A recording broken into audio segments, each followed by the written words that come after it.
BMW is using Google Glass for quality inspection. Consumer Reports warns about buying Chinese SUV tires, and a look at a world's first feature on the new Mercedes Sprinter. All that and more coming right up on Autoline Daily.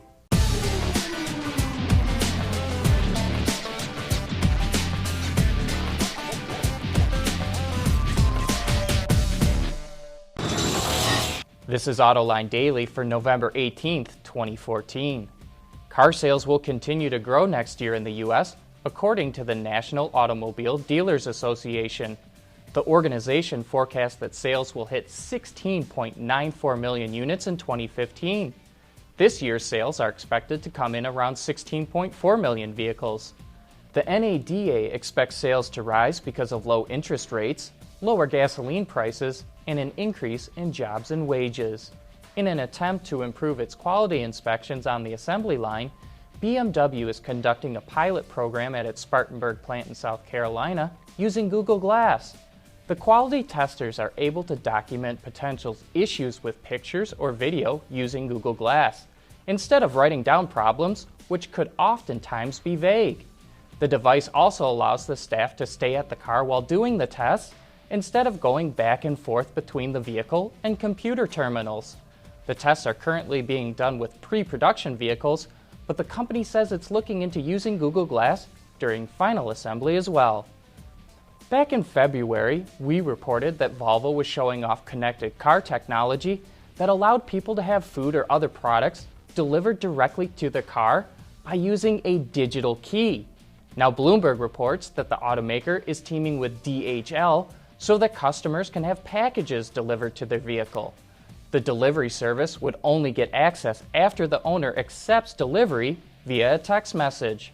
Premium brands are always looking for ways to offer unique experiences that competitors don't, and this is one way for Volvo to do just that. Still to come, F1 chief Bernie Ecclestone doesn't care about wooing young people into the sport, and Consumer Reports has a warning about Chinese tires.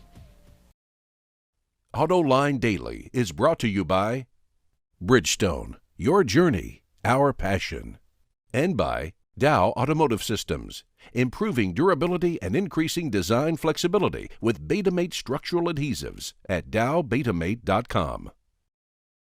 Formula One TV viewership has been going down, and after reading an interview that 84-year-old F1 boss Bernie Ecclestone did with the network Campaign Asia Pacific, it seems like they're going to keep going down. He doesn't want to try and reach out to the younger generation by expanding into social media because he doesn't see any value in it, saying he's just too old-fashioned. Ecclestone also says kids don't know what they want and aren't able to relate with its sponsors because they can't afford a Rolex or don't have any money to put in a UBS bank. Bernie, like I'm sure most fans, got into the sport when I was young, and the hope should be keeping them around long enough until they can afford a Rolex or have a bunch of money to put in the bank. I think Ecclestone was right about one thing: he is just too old-fashioned. Consumer Reports is warning to watch out for counterfeit Chinese SUV tires. After buying some Pegasus Avanta tires for testing purposes, it discovered after the fact that they were not manufactured or distributed by authorized parties and would not be backed at all.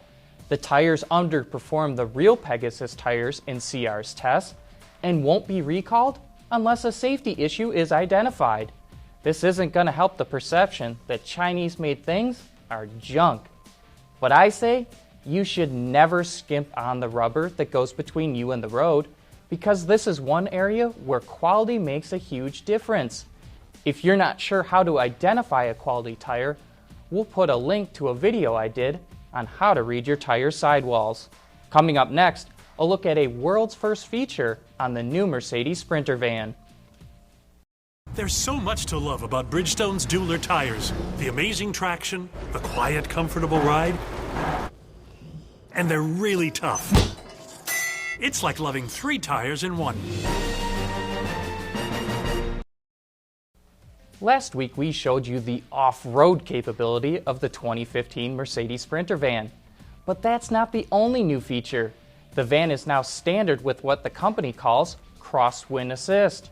Here's the highlights of how it works. So what we're going to do is we're going to have a look at our crosswind assist. And this is a 2015 van. The van that I'm going to be chasing is a 2014 van. Now with the 2014 van, the ESP system can detect yaw, so rotation this way, which is understeer and oversteer. And when we get into an understeer or an oversteer situation, we can apply brakes to one of the wheels, either a front or a rear wheel, depending on the skid that we're in.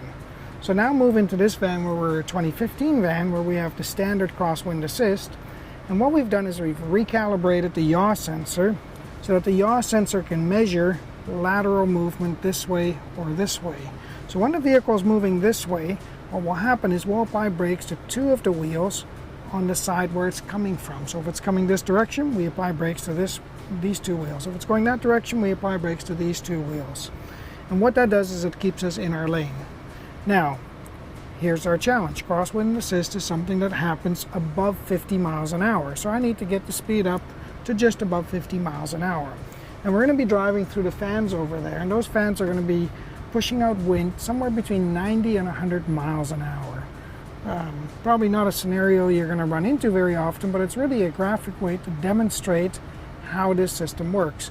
The red van in front of me will not have crosswind assist, so you're going to see as we go through, that red van is going to come through, the wind is going to hit it, and it's going to move something like this, where the back of the van gets pushed out.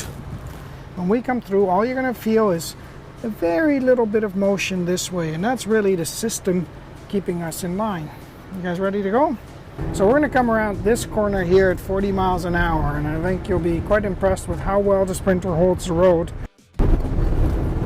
So we're coming up to the crosswind here, and those boats are moving air at 100 miles an hour.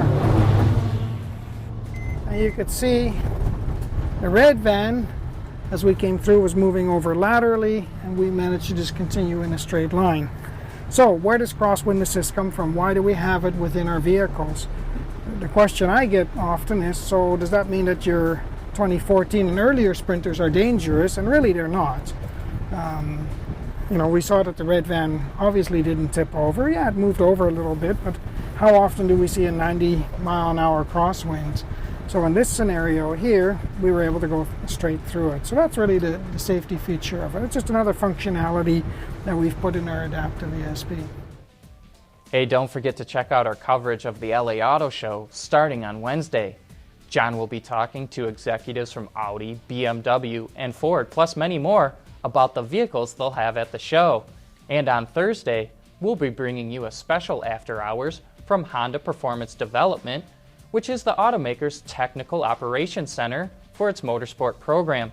So if you have any questions about Honda racing, send them our way to viewermail@autoline.tv. That wraps up today's show. Thanks for watching. Have a great day.